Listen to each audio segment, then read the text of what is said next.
joined by Matthew, Danny and John, who are going to introduce themselves in a couple of minutes, and we are going to be talking about the future of work as it comes to courses. So how do we prepare ourselves for work, and how do we re-career for work if at some point throughout our careers we decide actually that's not the industry for us? What's the best way to retrain?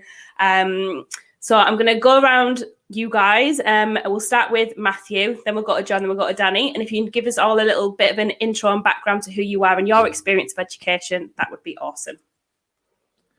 Yeah, so as Shani said, I'm Matthew, and basically I'm the marketing apprentice for Find Your Flex. So Shani is my wonderful boss, and I've got a lot to thank her for in terms of my education, because I went through the system the way you're supposed to. I went from school to college to university, and I thought I was going to walk into a job.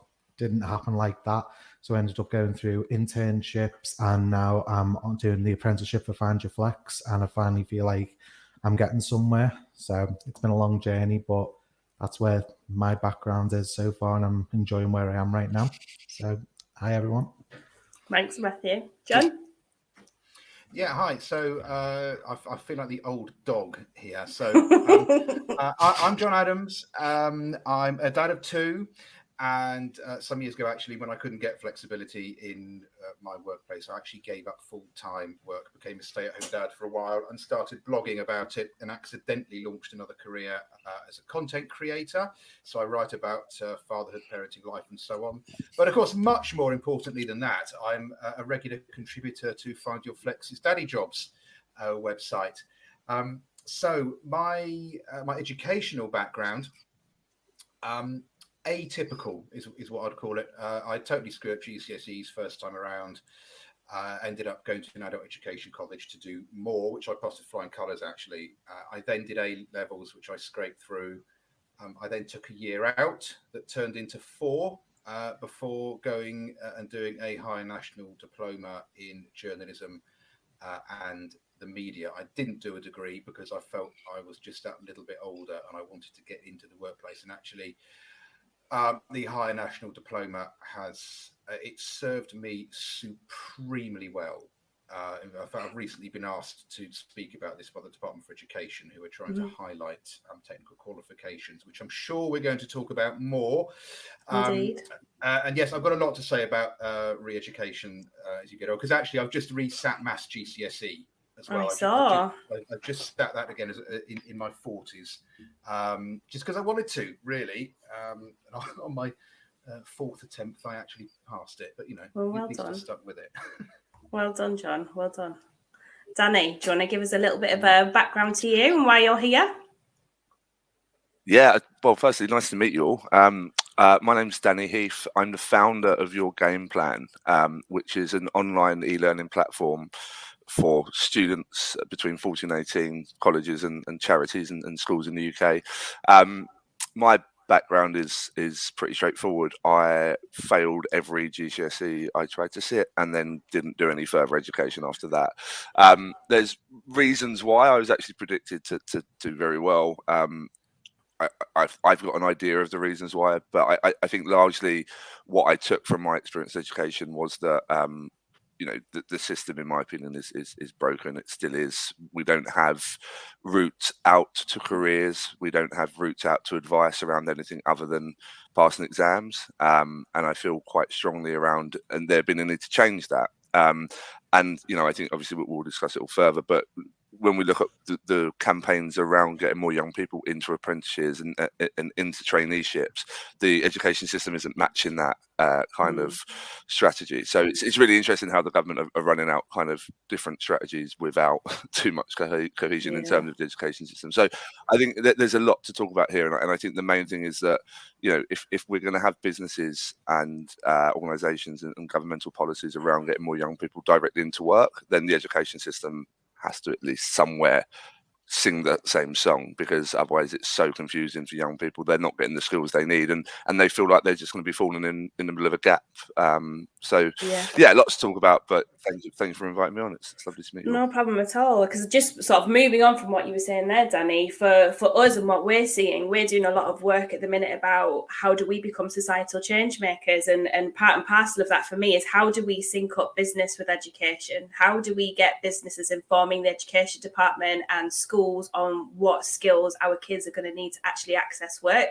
Because underlying with all of this right now, we've got automation going on at an absolute rate of knots. And one of the big things about businesses automating is it removes rungs of the ladder that are the entry points for our kids leaving school at whatever level that's going to be. I feel like I've joined a club of people I was that kid that could try harder. 1 A, 9 C's at GCSEs. Then I absolutely bombed my A-levels because my parents split up at just the wrong time. And then at uni, because I never got the option of anything else, I was going to university as far as my parents were concerned. I ended up doing 3 first years because I obviously really enjoyed Freshers Week. But I was going to say, but you know, since I kind of fell into a career. I fell into sales and realized I was good at it, and kind of everything went on from there. And we did have psychologists at school that sort of sat with us, and we had to do those psychometric tests that told us what kind of roles we were going to be good for the future. Mine came up with a prison officer or an army officer, so I don't know what that says about me. But I don't know if that kind of support is still there for kids anymore. I mean, John, sort of coming back to you, I know you've just done your GCSE maths again. Given your experience with education, obviously you've got 2 children now. How do you kind of feel about where we are? Terrified is the honest answer. Very interestingly, I was talking to a child psychologist the other day, or psychotherapist, sorry, and he was explaining that school is supposed to prepare kids for the outside world, not necessarily work. You know, they could be any sort of things. And he says that schools are failing children, and I absolutely see why. And I relate to so much of what Danny's saying, is that the education system, unfortunately, is broken. And I've got a daughter now who is 12. And when I say I'm terrified, I mean, sort of calling on your experiences, Shaney, I don't see a huge amount of difference with the careers advice you were offered that kids are given today. It's get in line, go to university, where the appeal to these kids is that they're going to leave in their late teens, get away from their parents for the first time. They're going to be plied with huge amounts of cheap booze. To them, it's a huge party. Actually, when you sort of hit my age and you look back over your shoulder, and of course, I mean, I was slightly older when I went to college, but I still had my moments of, you know, bad behavior like that. You sort of realize that that's kind of time wasted, and that kids could be doing other things, and they could be, you know, the whole university system it's wrong.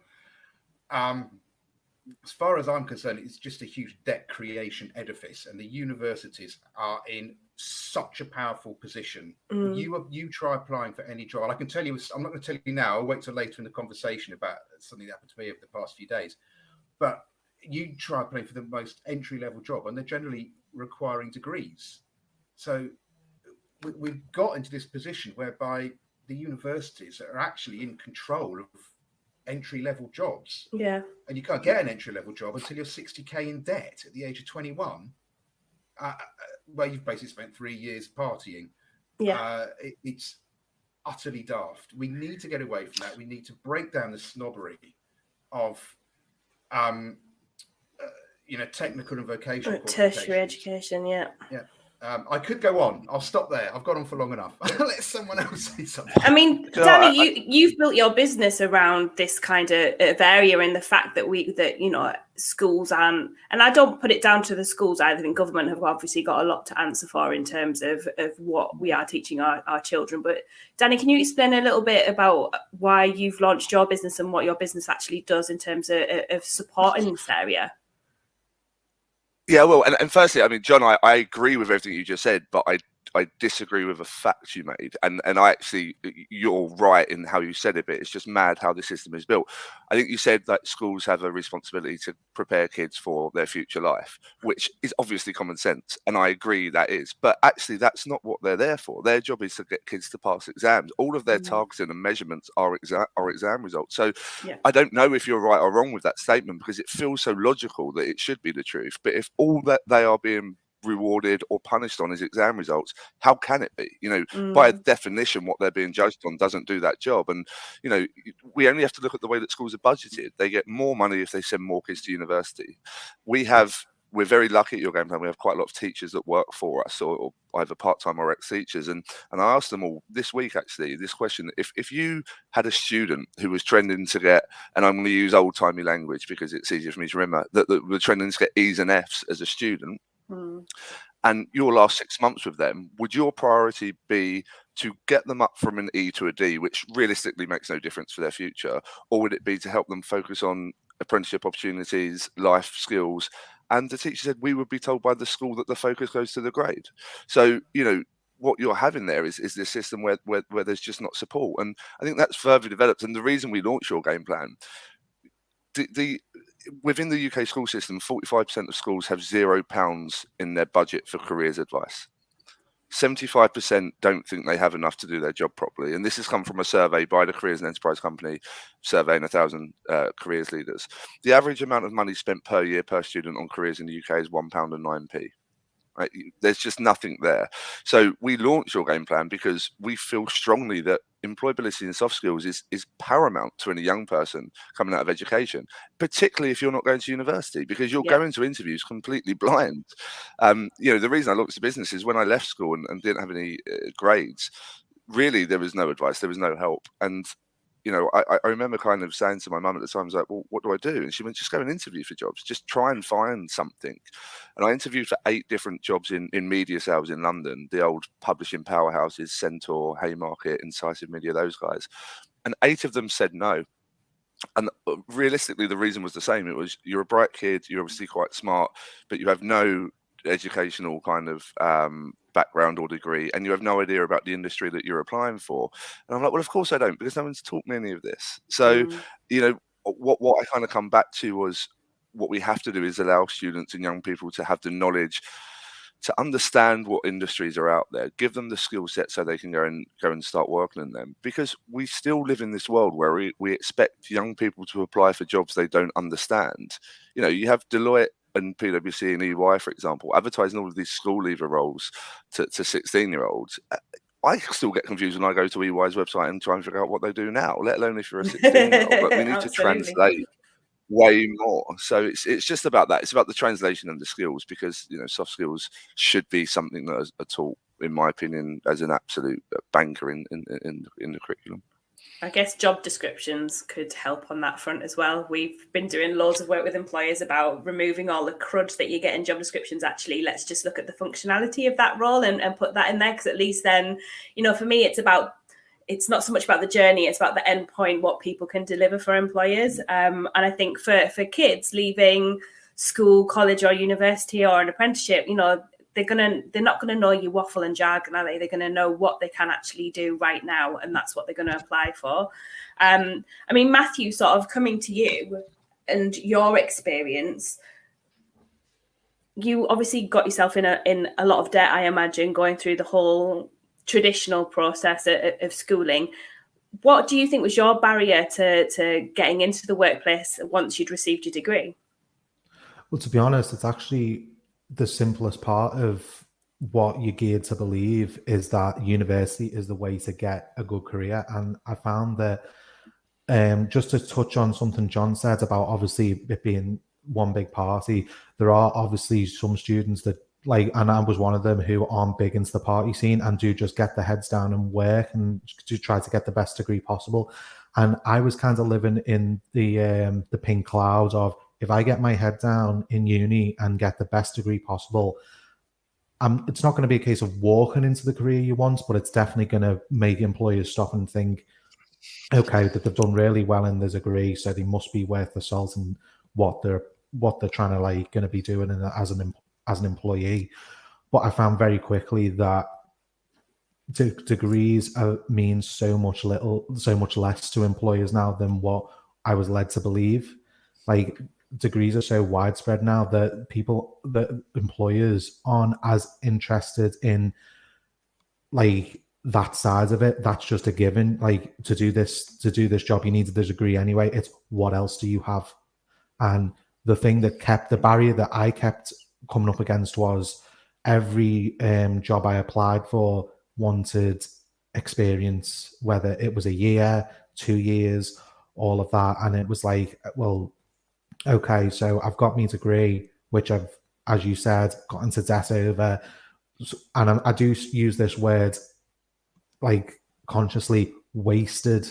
Sometimes it felt like wasted 3 years of my life trying to get this degree, only to find that when it goes coming out into trying to gain employment, I hate to say it like this, but everyone has a degree. It's like it's nothing nothing special. Like, but in going up through the education system, it was still believed that that was the only way to do things. Like, I think the best way I can put this is, people, sometimes I was asked before I even went to university, like, oh, what uni are you going to, or what uni you're applying for, or what course are you going to do? And it's like, it was automatically assumed that you're going to go to university, and if you're not, it's almost like, well, maybe you should do like an apprenticeship. But the way I viewed it going through the education system was, and how it was put onto me, I feel, was apprenticeships, internships, traineeships. That was all for the lesser skilled. That was all for the not the could have the ones who done couldn't better. do exams. Yeah, exactly. And don't get me wrong, I won't pretend for 1 second I was like a straight A student. I wasn't. I struggled to get to C level on some subjects, but only to get to university and think, okay, I'm here, I've made it, I'm going to get my head down, and to come out the other end of that and think, right, I've really tried hard. And don't get me wrong, I was naive, because a lot of people in uni said, well, maybe you should try doing work experience. But I was so geared towards thinking that a degree was so important to get employment.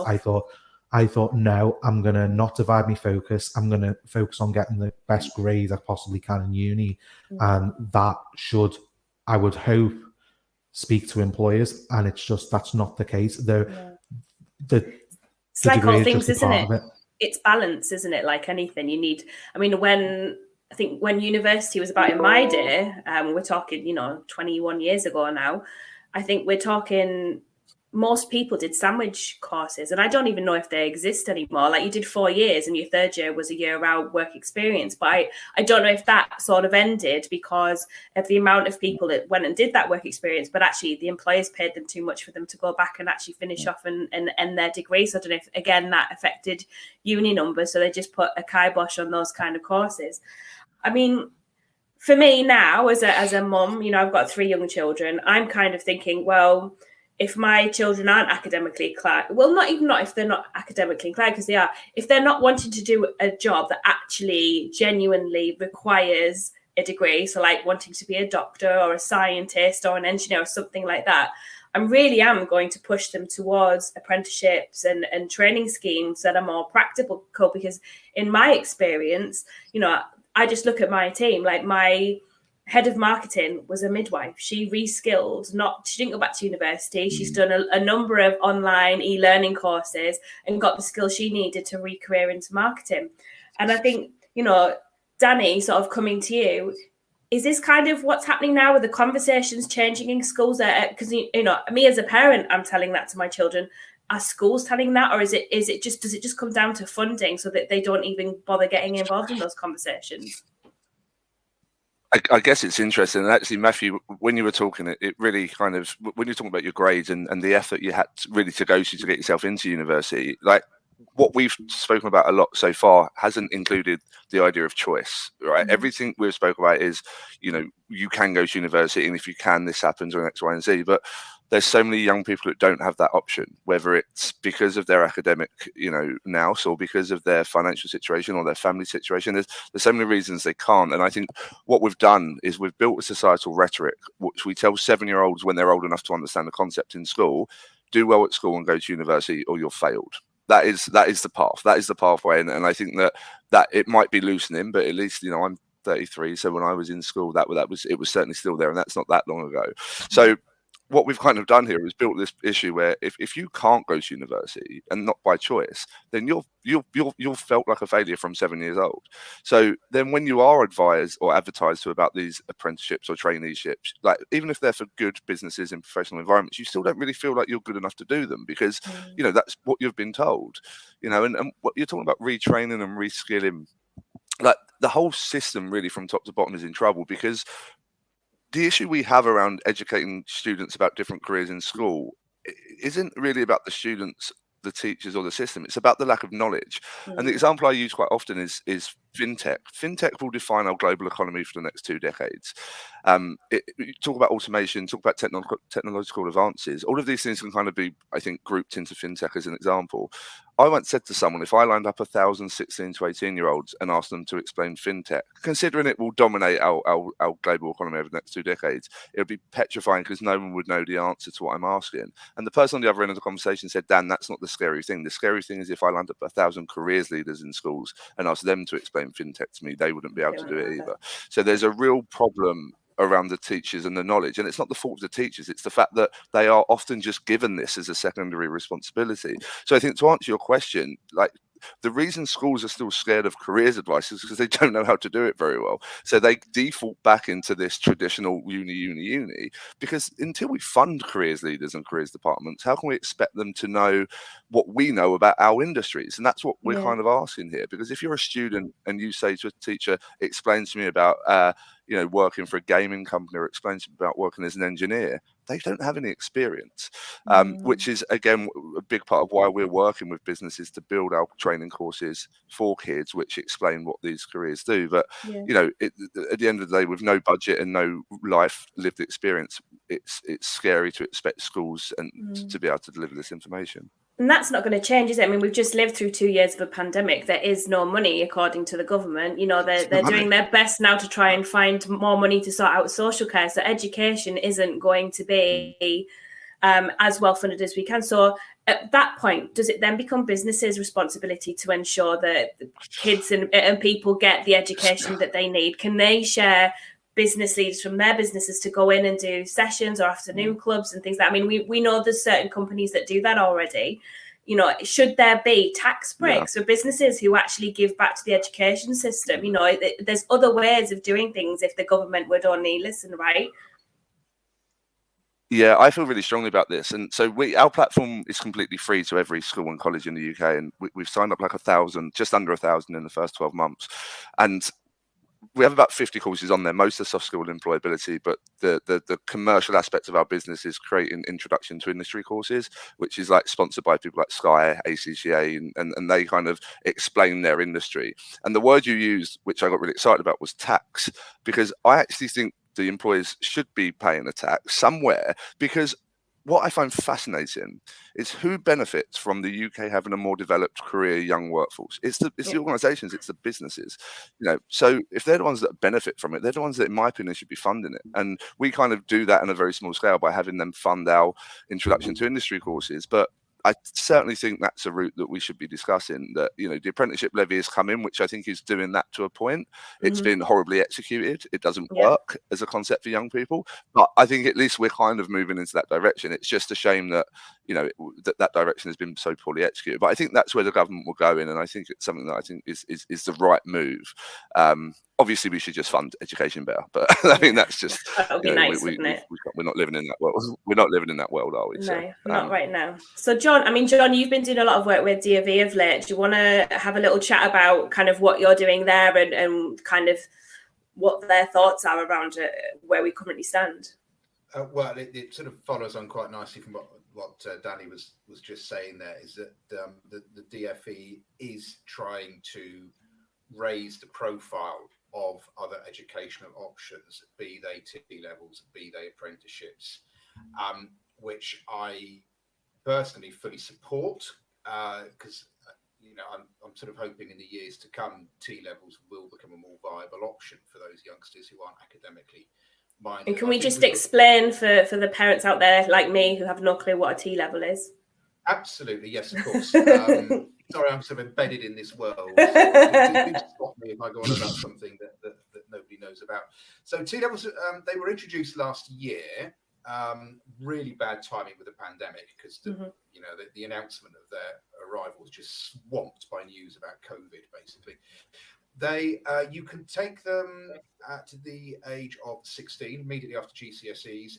They're a 2-year course like A levels. You get just as many UCAS points as you would with an A level, so you could go down the university route if you wanted. But instead of being academically focused, they are vocational or technically focused.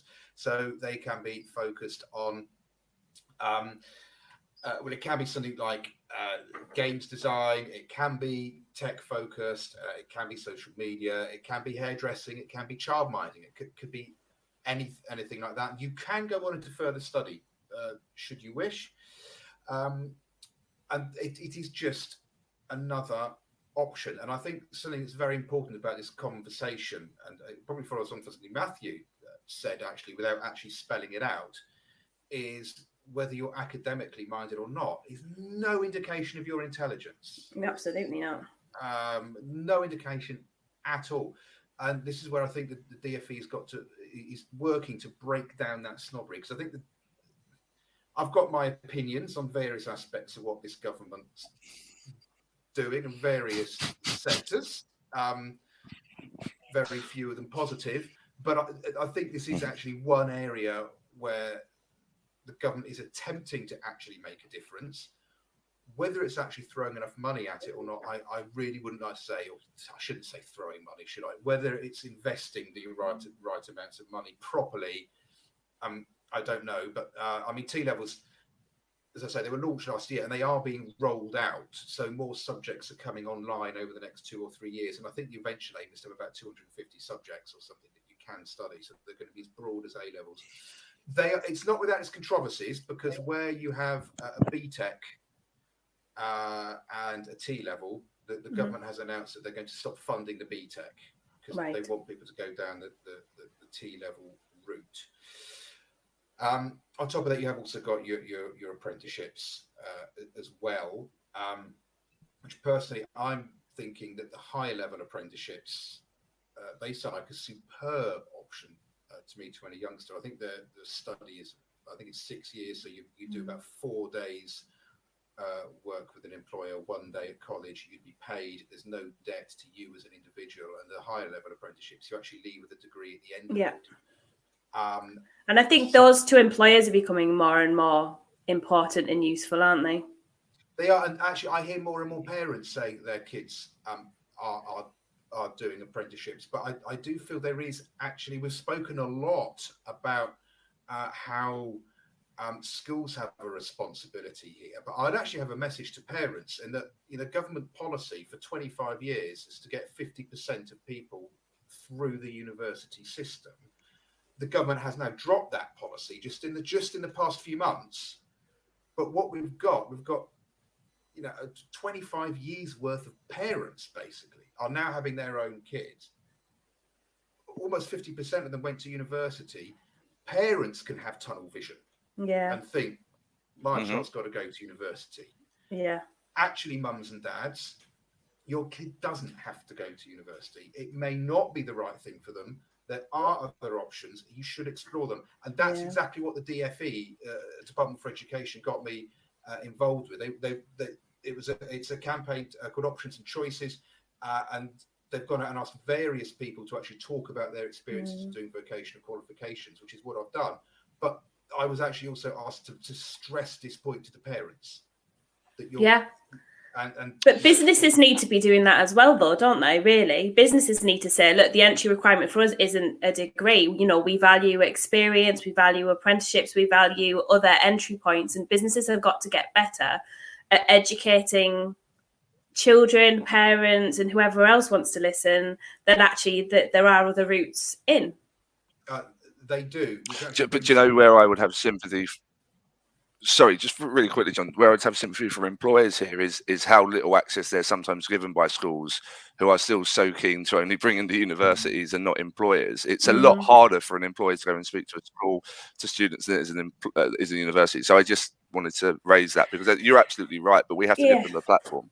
Because obviously there's a lot going on around getting women and girls into STEM, isn't there? So I know at my infant school, my two young girls go to, they have female engineers that come down from Newcastle University to come in and do some engineering practice and things like that. So obviously there's a bit of a gender balance that's going on as well. So where, I don't want to say that actually they want to discourage boys from going to university so that more girls finish the process and actually get into these STEM subjects and have access to those careers. So again, I think it kind of comes back to fair access, doesn't it? Because we're talking about kids who we just expect can afford to go to university. There's a lot of kids from disadvantaged backgrounds who maybe feel like they can't go to university because their parents need them to work. They need to contribute towards a household. So we can't be as biased or turn our nose up at people who don't go on to have a tertiary education. There's got to be other opportunities for those people, like John said, doing those apprenticeships and higher apprenticeships to still get a degree, but actually be able to contribute towards their family homes as well. I'll give you an interesting. I mean, the reason I didn't go. Oh, sorry. Go, John. Go first, and then we'll pick back to Danny. An observation by a close family member of mine who is involved in the recruitment of both people on an employer graduate scheme and an apprenticeship scheme. And Shane, you might have to say something that will get me in trouble. Go for it. I don't mind. You've known me long enough to know that I don't mind, John. Well, she basically said that. Actually, graduates can arrive with unrealistic expectations and a chip on their shoulder. Yep. The apprenticeships, the kids who come in from, and we're talking about recruitment in quite a deprived area, actually. They do tend to come in the apprenticeship route. So they wipe the floor with the graduates. So that their attitude, their work ethic, their desire to get on in the organisation is considerably better than those who have just left university. I would agree with that. I used to work for one of those media companies that you were talking about earlier, Danny, and as a senior manager, and probably the only female senior manager in that organisation, I always find it really, I used to literally, because it was horrible because the managers were never allowed to actually hire. It was always the MD that did the hiring. And so somebody just got slotted in your team. And I used to groan every time I'd find out I had a grad coming in, because the expectation from them was that within 6 months, they'd be my manager. But honestly, that is genuinely what they expected, because when they've left uni, their uni had just completely geared them to be on the management track within 6 months of starting work without any previous work experience. It's really unrealistic. So there's definitely a job to do there. Danny, I'll come back to what you wanted to say on the last sort of question.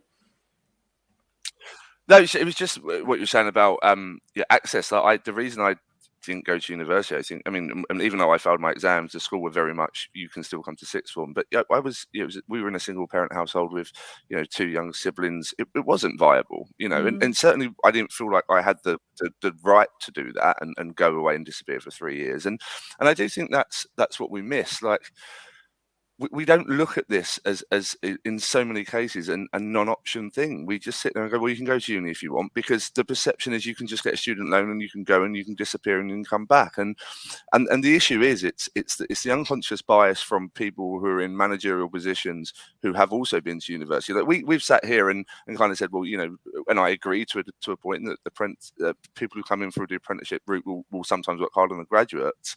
But, in so many of the industries that account for massive proportions of our hiring in this country, particularly in professional careers, that unconscious bias from management and up is all university focused. There is that alumni feel of he went to Leeds, I went to Leeds. So that's the barrier, I think. And what we haven't got time to discuss today is one thing, giving these people who don't go to university an opportunity to get into a business or a bank or a law firm or an accountancy firm. But it's a completely different thing watching them grow at the same level as a graduate. So there's a point of entry conversation which we're having, fine, but there's also a point of scale conversation which we could talk about for a week. I think that's about confidence. There's more to it.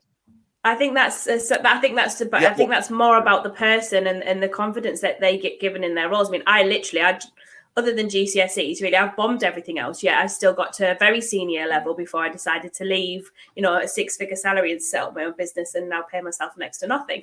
I think it's about attitude, and it's about confidence, and it's about the managers that you have along the way that help you progress. I don't think that fully comes back to education. I think that is genuinely down to the person's appetite to progress. I think obviously there's going to be some businesses like banking where it probably is about what school you went to and who your daddy is and all of that kind of stuff, but I'm not sure that for the mainstream, for the main industries out there, I'm not sure that is as important as it maybe once was, in my humble opinion. Yeah, sounds good.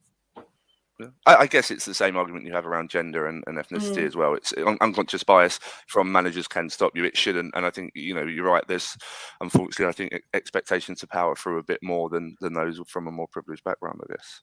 Yeah. Well, like I say, guys, we could talk about this all day, I'm sure, and I would really like it if you could all come back, maybe in a couple of months' time, and we do this again, and we look at the psychological components. We look at the next questions around how we make things better, and maybe there's special projects that we can do together to sort of get more businesses involved with schools and things like that as well. But it's been an absolute pleasure to listen to all of your stories today and for you to contribute to this conversation. Is there any final words each of you want to give to, whether it's parents, whether it's to kids, or whether it's to older people who are looking to re-career? I'll go around in a circle. Matthew, any final words for our listeners today? Yeah, basically for parents, employers, and education, don't put so much emphasis on university, because we're in a world now where honestly a degree is a dime a dozen. So you need to be more open to letting the next generation explore other options, because chances are that they're the options that will get them into the best career possible for them. And basically, I had a way of ending that, but it's gone out of my head now. But yeah, no, basically, don't. What's better, being proud of your kid for getting a degree, or being proud of them for getting a good livelihood based off a career that they achieved through other means? Yeah, absolutely. John? Okay, so for employers, I would say, what are the entry requirements to your organization? And if they are, you should have a degree. Challenge yourself, and then challenge yourself again and again. Does someone really need a degree to enter your organization? What does that degree bring them? Fascinating in the conversation. Another message to employers, I think, is get involved. Help the Department for Education, help schools. You got an easy way in with academy schools. I mean, you know, academy schools will take help from anyone. They're not part of the national curriculum, so you can do that. I think for young people, consider all options. Degrees are not the only option, and I think you know, if you listen to the message on this podcast, there's only the one graduate on this who's recorded this podcast, and even he is saying, you know, degrees are not the only option. So look around, and for everyone else, and I think I would deliver this message to everyone. We are awful about thinking that education stops at the age of 21. Yeah. We've got to think about education and training is a lifelong process. And if you want to retrain as a teacher at the age of 50 and you've got the means or the ability to do it, or retrain as a midwife, or retrain as a car mechanic, or whatever. Do not think that just because you left school all those years ago that comes in. And that's part of the reason, by the way, why I retook GCSE maths, because I've got a few ideas in my head, and without GCSE maths, I can't even. You can't do a lot. Careers. Absolutely. Danny, final words to you. Yeah, I think particularly for parents and students, like, we live in the age of information. Use it. Like, if you sit there and think, oh, a career in an advertising agency might be really fun for my kid, but I don't know what it is, well, research it. You can find the information. I think, you know, there's a reliance on the education system and employers to do a better job. I think that's obvious that it needs to be done. But I think there is also this mentality of someone doesn't put something in my face, I don't learn it. And I think that doesn't need to be the case in the age we live in. You can seek out information quite easily. I think particularly as a parent, if your student comes home and says, sorry, your child comes home and says, I'm thinking about doing an apprenticeship in X or Y, and your knee-jerk reaction is, well, actually, you should go to uni. I think the least you can do as a parent is probably go and research why that could be an alternative route. So use the information available to you, because there is a lot of people out there trying to do a lot of good in this space. So yeah, I guess seek it out and you shall find. And then just want to say thank you for having me and hosting today. Oh, no problem at all. Well, thank you all of you for joining us. Like I said, we'll get together again soon, because I'm sure that our followers and listeners would have absolutely loved this podcast. Hope you all join us again next week. Bye for now.